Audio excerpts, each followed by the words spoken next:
శ్రీరామనవమి సందర్భంగా శ్రీ స్వామివారి ఉపాలయం గంగాధార వద్ద గల రాములోరి ఆలయంలోనూ శివాలయంలోనూ సీతారాముల కళ్యాణ వేడుకలు అత్యంత వైభవంగా జరిపించారు. ఆలయ కార్యనిర్వహణ అధికారి ఆదేశాల మేరకు ఆలయ సహాయ కార్యనిర్వహణాధికారి ఎన్ ఆనంద్ కుమార్, పిల్లా శ్రీనివాసరావు, పర్యవేక్షణ అధికారి త్రిమూర్తులు, పిఆర్ఓ నాయుడు నేతృత్వంలో గంగధార వద్ద గల శ్రీరాముల వారి ఆలయంలో అర్చక స్వాములు సీతారాముల కళ్యాణం అత్యంత వైభవంగా నిర్వహించారు. కళ్యాణ మహోత్సవంలో అర్చక బృందం సీతారాముల వారి కళ్యాణం అత్యంత వైభవంగా నిర్వహించగా, కళ్యాణంలో పాల్గొన్న భక్తులకు గోత్ర నామాలతో సంకల్పం చెప్పి విశ్వక్సేన ఆరాధన, పుణ్యవచనాలతో కార్యక్రమాలను శ్రీకారం చుట్టారు.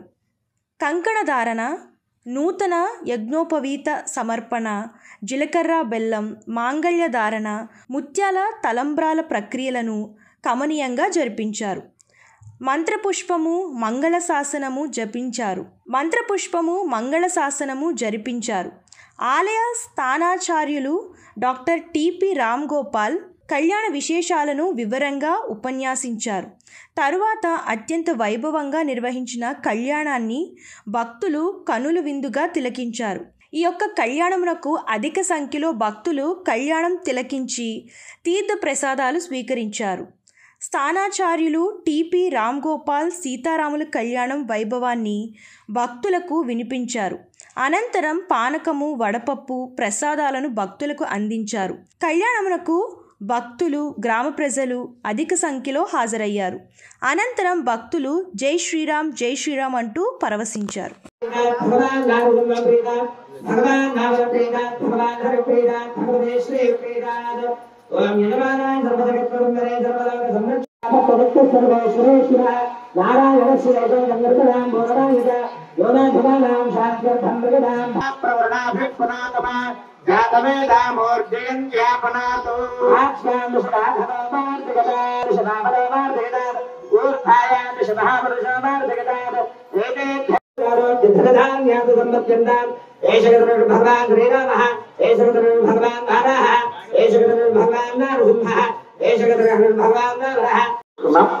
ఆయన ప్రసాదాక్షరాలను అవగల రాజ్యం అది అయిన తర్వాత పుణ్యాహవచనం అనేటువంటి కార్యక్రమాన్ని 3 దశల నుంచి ధర్మ, జ్ఞాన, వైరాగ్య, ఐశ్వర్య దేవతల్ని ఋగ్వేద పురుషులు, యజుర్వేద పురుషులని మనం సూచన చేస్తున్నాడు, అవగల రారుస్తున్నాం.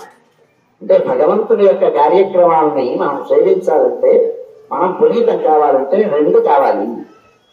బాహిరమైన శౌచము, ఆంతరమైన శౌచము 2 కావాలి.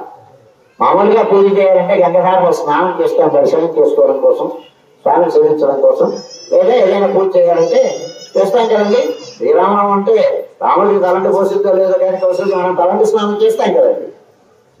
మనం బాహిరమైనటువంటి శౌచం, దానికి ధూత వస్త్రాన్ని ధరిస్తాం, ఇలాంటివన్నీ జరుగుతాయి. ఆంతరమైన శౌచం కావాలి. ఎన్ని ఉన్నా కానీ ఆ లోపల కానీ శౌచమై శుద్ధి కాకపోతే ప్రయోజనం లేదు. ఇది మనకి ప్రకృతి బంధం చేత వాడు ఎవరైనా సరే పాపం భార్యని, పిల్లలని రాజ్యం వాడి కాదండి.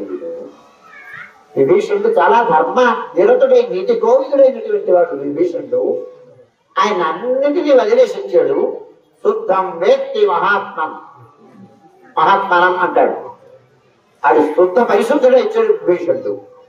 ఏంటి పరిశుద్ధి అంటే ఈయనకి అంతరంగంలో ఏ రకమైనటువంటి ద్వేషం లేదు, క్రోధం లేదు, లేదా ప్రతీకారం లేదు.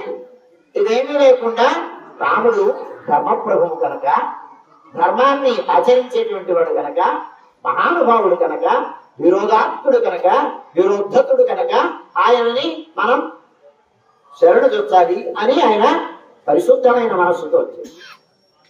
ఇది కావాలి అని చెప్పాడు అనమాట. మనకి కావాలి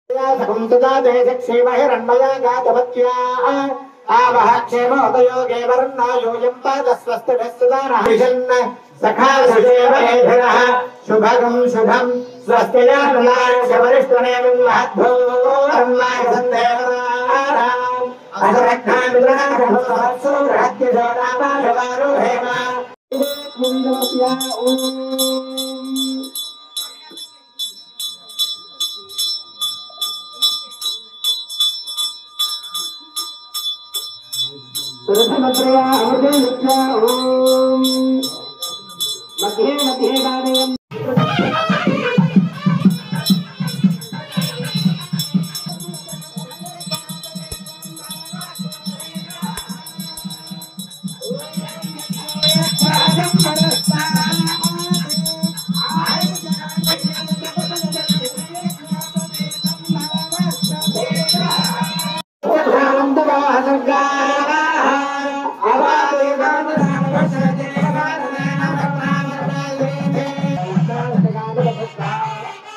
క్షేత్రపాల అని పేరు. అట్లాంటి వాళ్ళందరికీ పశ్చిమ దిక్కులో కొంతమంది ఉంటారు, ఉత్తర దిక్కులో కొంతమంది ఉంటారు, ధర్మపాలుడు మొదలైనవి. అలాంటి భక్తులు వాళ్ళని సంతృప్తి పడతారు. అంటే దీనిని ద్రవ్యానాం భగవతః శ్రీమన్నారాయణస్య భగవతః అనుగ్రహో స్యాత్ భక్తానాం.